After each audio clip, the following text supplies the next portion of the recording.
Hello, welcome back to another breaking news update. My name is Jimmy Boyd, and you were watching Boyd News. I want to thank you so much for tuning in today. I'm back with another update coming out from the war between Russia and Ukraine, and I've got tons of big news to share with you in today's video.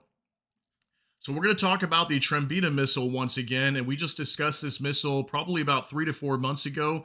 We know that Ukraine has been working on this new cruise missile for over a year now, and it looks like just today Ukraine showcased the new Trembita missile at a defense forum in Kiev. You can see here on your screen that new photo of this thing. I believe what you're looking at is a dummy missile that is produced for the Trembitas. I believe they have dummies and also actual warheads for these missiles. And I think this is the smaller one that is a dummy missile. Okay, so you can see here also Ukraine introduced its latest domestically developed cruise missile, Trembita, at the Defense Tech Innovations Forum 2025 in Kiev with Vice Prime Minister for Digital Transformation, Mikhailo Fedorov. Okay, so Fedorov also announcing today at this forum that Ukraine is working on multiple other types of unmanned systems. They have like ground vehicles that are kamikaze drones now. They also have like a turret system that they're using. Also, I can show you guys some pictures of that. You'll see it in a video in just a minute that I'll show you as well coming out from this forum today. So we'll talk about all these new weapons that Ukraine is working on and more about this Trembita missile. And I'll go over the specifications here in just a moment. We also have a very big report today that Mike Johnson, the Speaker of the House in the U.S., he came out today stating that no new aid packages for Ukraine will be passed through Congress anymore. And he's basically saying that all aid needs to stop going to Ukraine. So that's very dangerous for Ukraine. Looks like they might be on their own here very soon.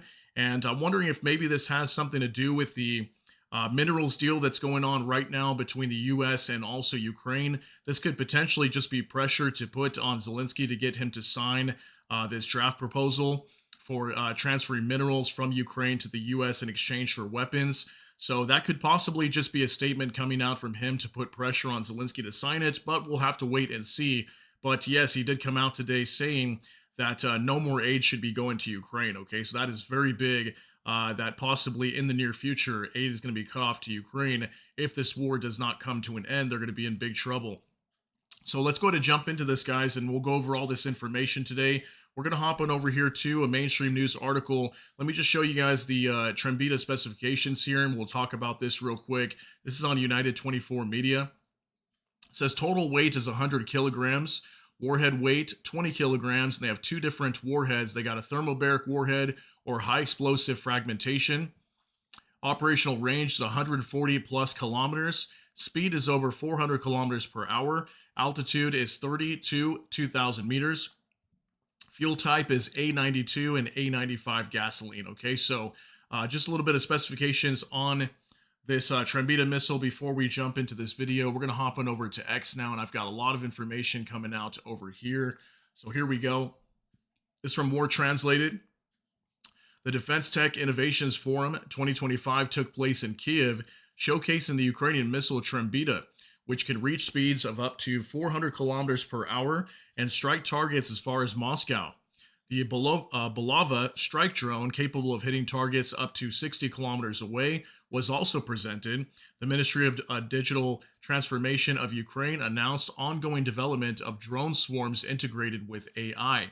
Okay, so yeah, we're going to talk about another type of strike drone that Ukraine is working on right now, the Bulava. I believe that's the one that looks very similar to Russia's Lancet drone. I'll have another post that will talk about that in a minute. And also they're talking about drone swarms here as well. Okay, so it looks like Ukraine is going to be attacking Russia with drone swarms here very soon. And, you know, much bigger than anything we've seen before. And we're talking like FPV drones is what I'm thinking. They might start deploying swarms of FPV drones at a time to attack Russian positions and overwhelm them with drones. So that's kind of what they're going to be talking about here. So we got a 43-second video coming out from this defense forum today in Kiev. Take a look at this.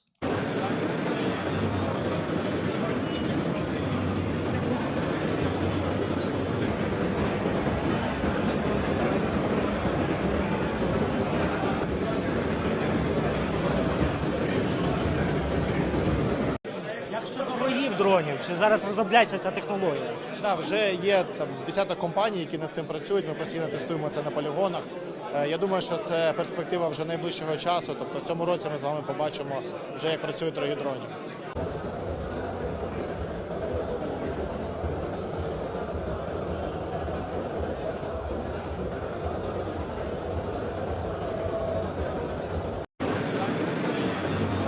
All right, so lots of new weaponry being showcased here at this defense forum in Kiev today. We can see the Trembita missile here. We also heard from Fedorov, okay, Mikhailo Fedorov, the Ukrainian politician, him stating that right now they're working on these drone swarms right here. This is him. And apparently it's going to be deployed this year. We're going to start seeing these new tactics. Let's say this war continues on through the end of the year. High possibility it could. We'll see what happens. And Ukraine will be deploying these drone swarms, okay? And then also we've got the Woolly 762 turret here, and it looks like they have unveiled this thing as well. So look at that. It's pretty crazy. A turret, and it looks like it's got some sort of infrared system here on the front as well. And I believe they can use this for reconnaissance and also for combat operations, the Woolly 762. So let's go ahead and move on to another update now. This is from Ukrainian Review. We will see how drone swarms work this year. Fedorov, there are already a dozen companies working on this. We are constantly testing it at testing grounds. I think this is a prospect for the near future, he said. So I pulled this up just to show you guys kind of an illustration of what he's talking about in terms of drone swarms. So this is kind of what Ukraine's plan is, okay? To have just swarms of FPV drones just like this that will attack Russian positions and smash them, destroy them into oblivion. And yeah, so we'll see how effective this is going to be. But we already know right now, especially on the eastern side of Ukraine, like in the Donetsk region, the Russians are really not advancing a whole lot from what we've seen over the last probably week or so. And apparently a lot of this is due to drones. So Ukraine is already controlling the skies with drones right now. And it looks like it's going to be much worse for Russia in the future, if they continue advancing in Ukraine. Now for Max 24. Ukrainian unmanned solutions were also presented at the Defense Tech Innovations Forum 2025. The Ukrainian strike UAV Bulava is designed according to the same aerodynamic scheme as the Lancet, a ground kamikaze which has TM62 mines instead of wheels, and a Woolly 762 is a modern, remotely controlled combat module designed to perform combat and reconnaissance missions in difficult conditions. Okay, so here's a couple of these photos coming out today. Here's that Bulava strike drone that's very similar to the Lancet drone that Russia uses, which is this one right here. Then again, here's that photo of the Woolly 762, okay, that little turret they could be using. So pretty insane weaponry that we're seeing coming out from this Defense Tech forum today, okay? So now moving on to Max 24, U.S. Congress will not approve new military aid to Ukraine. According to Mike Johnson, the funding should be stopped because this is going on for too long, he said. Okay, so yeah, he allegedly said this at CPAC today, and is a big sign that funding is going to get cut off to Ukraine very soon. I mean, I think a lot of people are expecting this right now, and it looks highly likely that in the short term, funding for Ukraine, at least from the United States, weaponry is not going to be flowing from the U.S. no more to Ukraine. And what are they going to do? They're going to have to rely on Europe now. But some good news coming out of Europe is if this war does continue, Europe is going to be unveiling some massive aid packages very soon. And I believe Trump did come out stating recently that he would be okay for Europe to purchase weapons from the U.S. and give them to Ukraine. It's just that the U.S. doesn't want to give Ukraine weapons straight up, without getting anything in return. So I think it'll be okay. We'll see what happens if Europe actually purchases weapons for Ukraine. Okay, so they might still be able to get weapons from the U.S. We'll see. Now for Max 24, Zelensky angered Donald Trump so much during the peace talks with Russia that Trump was on the verge of withdrawing American military support from Ukraine, said 3 U.S. officials familiar with the decision tell Axios. Okay, so looks like at some point Trump was at least potentially thinking about or maybe threatening to withdraw aid for Ukraine. And, this is, again, something that a lot of people are probably expecting at some point. I don't think this is much of a surprise that we're starting to hear now that the U.S. administration is shifting gears and now starting to cut off aid to Ukraine. And we also heard yesterday from a Ukrainian politician, he was stating that U.S. arms sales to Ukraine have been halted, at least temporarily for right now anyway, okay? So we're hearing more and more of that coming out today. Now from next, a Ukrainian member of parliament, Honcharенko, The idea of transferring rare earth metals to the USA belongs to Zelensky. The Americans realize that Ukraine does not have large reserves of rare earth metals and minerals. Instead, the USA started demanding infrastructure, gas transportation system, and nuclear power plants. It is worth noting that most of Ukraine's rare earth metals are located in the Russian occupied territories. Okay, so we talked about this several times actually over the last few days. We've been discussing these minerals and this deal right now. Like I said, we had that update yesterday that Ukraine received the new improved minerals deal proposal to see if they can sign it. We'll see if they end up signing that in the next few days or so. But yeah, Ukraine is pretty much saying that a lot of the minerals that the United States wants to go after are located in the occupied regions of Ukraine right now. Okay, so under Russian control. So, that makes sense why as well that Russia would not want to give up these areas. I mean, they're controlling a lot of these rare earth minerals and critical minerals inside of Ukraine right now. So, we also heard just over the last week that part of the proposal deal for Ukraine that they were supposed to sign, the one that was rejected by Zelensky just over the last week for these minerals, it was rejected apparently due to security guarantees for Ukraine, but allegedly we heard also that the U.S. wanted to go after a lot of their ports and nuclear power plants, just like what we're hearing here, and that appears to be why they were also going after these other critical infrastructure in Ukraine, is because a lot of their minerals are currently occupied by Russia. Okay. So moving on to next to now, the White House expects Zelensky to sign the resource agreement in a very short time. White House National Security Advisor Mike Waltz stated this at the Conservative Political Action Conference in the suburbs of Washington. President Zelensky will sign this agreement and you will see it in a very short time, is what he said. Okay, so looks like Ukraine will be signing this very soon, at least according to U.S. officials. We'll see if they end up signing that deal and what comes of it. We still don't know too many details on it.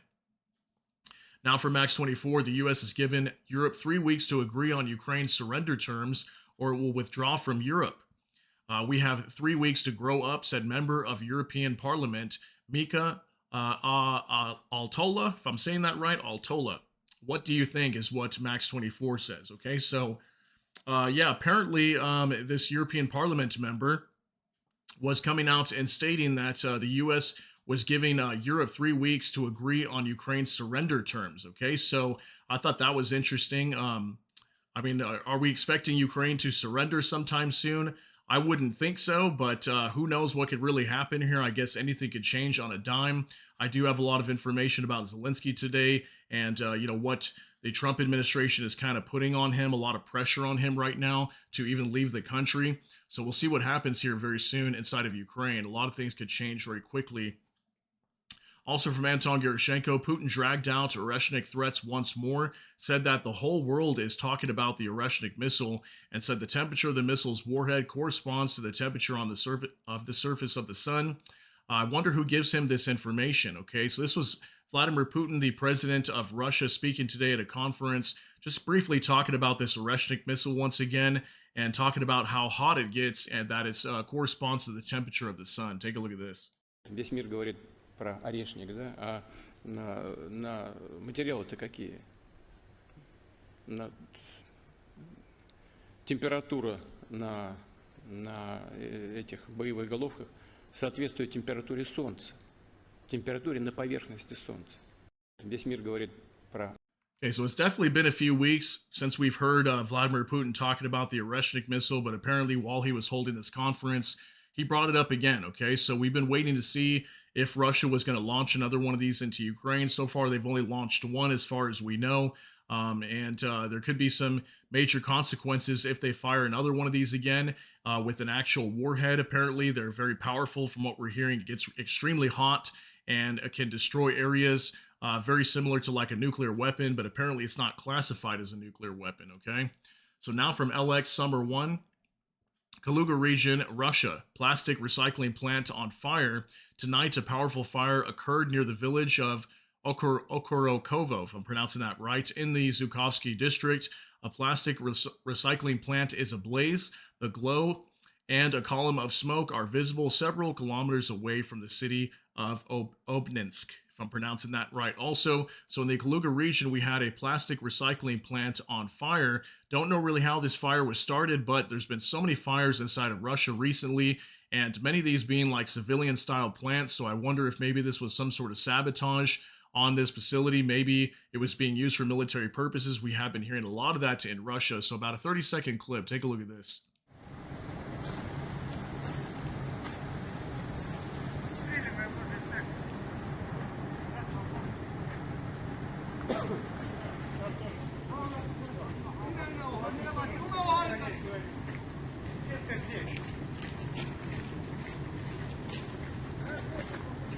Вот как со стороны смотрится. Зарево, конечно, пиздец.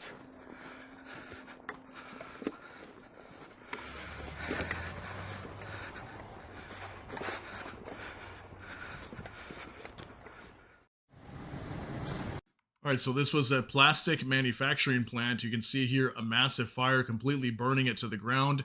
And we really don't know how this fire started. Could it have been a drone last night? I guess it's possible, but I didn't hear of any drones coming from Ukraine last night. And that's probably 2 nights in a row now that we haven't really seen any major attacks inside of Russia. So I thought that was something interesting to note. Over the last 24 to 48 hours, pretty quiet inside Russia in terms of attacks. Now from Clash Report, new, Trump's inner circle believes Zelensky should leave Ukraine immediately. The best option for Zelensky in the world would be his immediate departure to France, according to the New York Post. They posted this today.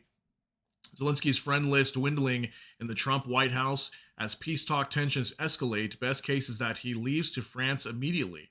Okay, so allegedly somebody within the Trump administration said that Zelensky should just flee the country, head to France. And, would they get a new president? I guess a lot of talk about maybe a Russian puppet could get installed over there. Essentially, I guess it would be taken over by Russia. Who knows what would happen there? We don't know what's going to happen with elections yet, but we do know that elections could be held very soon, as we've been hearing that part of the peace plan, if it happens to be accepted by Ukraine and Russia, a large part of it could be elections just prior to a ceasefire, okay? So we'll see what happens there. But that was an interesting report coming out today. Also from Max 24, Zelensky will hold a major press conference on February 23rd.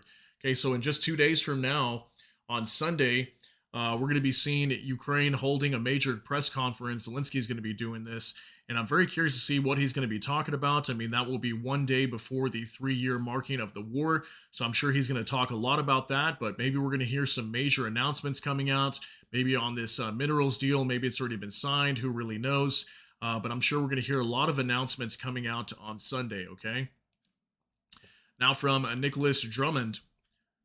Italy is sending Centauro 1 to Ukraine. The vehicle's mobility will make units highly responsive. Its 105mm gun is lethal against infantry assaults and will be able to defeat Russian AFVs.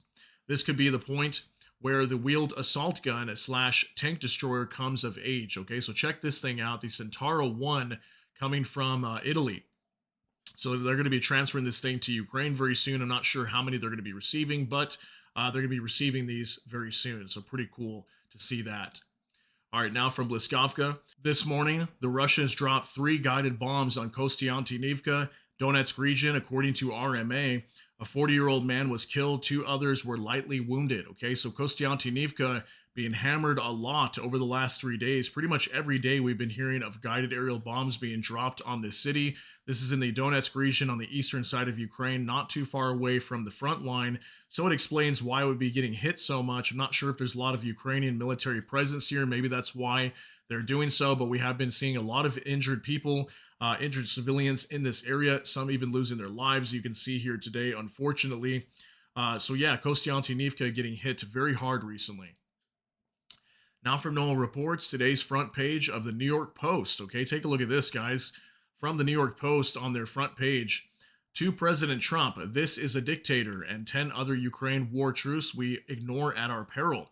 Okay, so this is a response to Trump coming out recently over the last 2 to 3 days, calling Volodymyr Zelensky a dictator, telling him to basically step down, hold elections in the country, blaming Zelensky a lot for this war, that he should have ended this war a long time ago, that it wasn't Russia's fault, it was Ukraine's fault.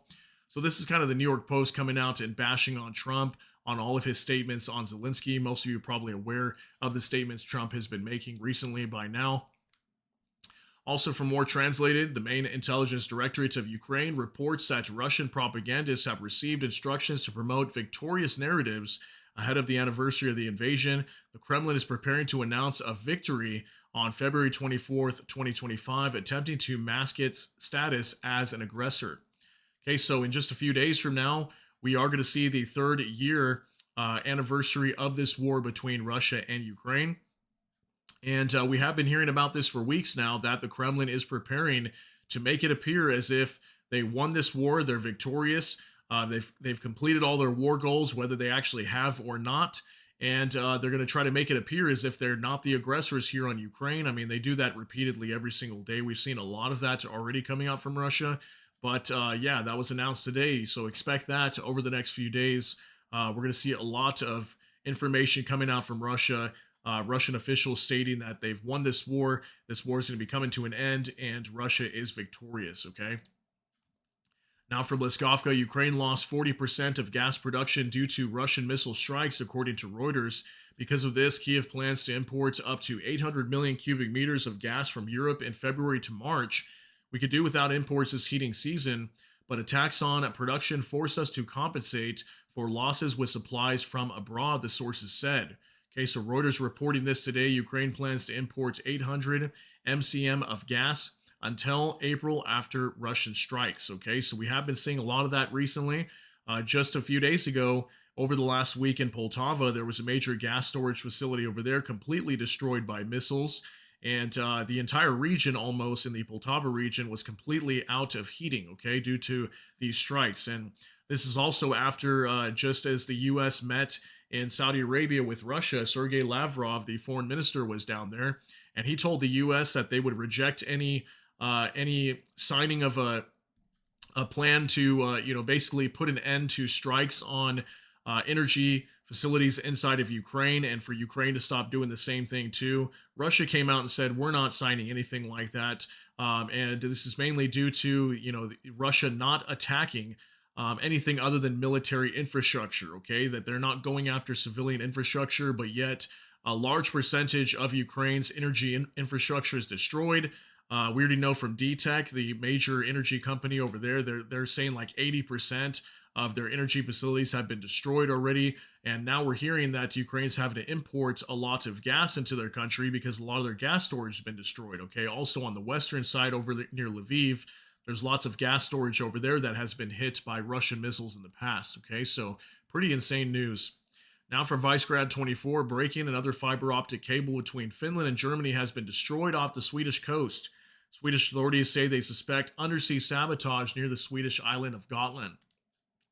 All right, so I'll do another video update talking about this today because this is huge. I mean, we know right now NATO's been patrolling the Baltic Sea like crazy. They've launched Operation Baltic Sentry to better protect the Baltic Sea right now from these attacks. And yet again, another major cable being destroyed. How is this possible when NATO is constantly patrolling? They apparently appear to be, monitoring this area much more, but still at the same time, now cables being cut once again. Okay, so we'll talk about that later today. Now for Max 24, the transfer of the first of 30 Belgian F-16s to Ukraine has been postponed until the end of 2025 due to delays in the delivery of F-35s to Belgium from the U.S. This was announced by the chief of the Belgian General Staff in an interview with SOR. Hopefully I'm pronouncing that right. So it looks like a delay of F-16s coming from Belgium to Ukraine. That can't be good. I mean, we know Ukraine did get a new batch from the Netherlands recently, and I think they have upwards of 70 or more in total. We got a number that came out just over the last few days that I believe Ukraine has around 70 or so F-16s already in service. And it looks like there's going to be a delay coming from Belgium here soon. Now from Bliskovka, the DPRK soldiers, which are the North Koreans, have returned to fighting in the field, but they are no longer acting as boldly as before, says Stanislav Krasnov, platoon commander of the 95th OD SHBR. They changed tactics, reduced their assault groups. If before up to 50 people climbed across the fields, now there are 10 to 15 people, Krasnov explains. Okay, some more information coming out regarding the North Koreans that they apparently still are attacking in the Kursk region, just not as heavily. They appear to be attacking in smaller groups. Maybe they're realizing that when they attack in large groups, they get wiped out very quickly. And maybe Russia is expending a lot of these soldiers super fast. And we heard that a lot of them were already wiped out, a good majority, at least half, if not more. At some point, they had to pull the North Koreans back from the front line. About a week or two later, they came back. And that's kind of what we're hearing right now is looks like they're attacking in smaller numbers. Okay, so they're changing up their tactics. Now for military news UA, within 24 hours, a Russian Buk M3 air defense system was destroyed in the area of responsibility of the Southern Defense Forces. Okay, so somewhere in the south of Ukraine, maybe in Crimea, we had another Buk M3 air defense system destroyed. And I would think most likely from the Baba Yaga drone, which drops bombs from a larger size FPV drone. And yeah, it looks like they destroyed yet again another one of these. We've been hearing about one of these every week being destroyed in the southern side of Ukraine. Now for military news UA, Russia's launched a full-fledged railway connection between Rostov and temporarily occupied Mariupol to speed up military logistics, Mariupol City Council said. Russia plans to extend the railway line to temporarily occupied Crimea. Okay, so this is also in the southern portion of Ukraine. So from Rostov over to Mariupol, the Russians apparently have erected a new transportation railway system that they can use to better transport equipment quickly from Russia over to the occupied territories in the south, like in Zaporizhia and also Kherson regions. Apparently, they're going to try to connect this thing from Mariupol down to Crimea, which would be down here, the bottom left corner of your screen where it's cut off. So that was a new report that actually broke yesterday, and I wanted to share that with you guys. Now for Max 24, for every $2 invested in our long-range capability, we already receive almost $10 in Russian losses. This is the necessary dynamics Russia must feel the price of war in order to truly want peace. Okay, so Zelensky stated that just over the last 24 hours. So yeah, he's saying for every $2 invested in their long-range capability, they receive $10 in Russian losses. Okay, so that's basically what, 5 times as much is kind of what he's saying, that whenever they invest $2 worth into their missiles, they cause 5 times more damage inside of Russia. You guys can let me know if you think that's true.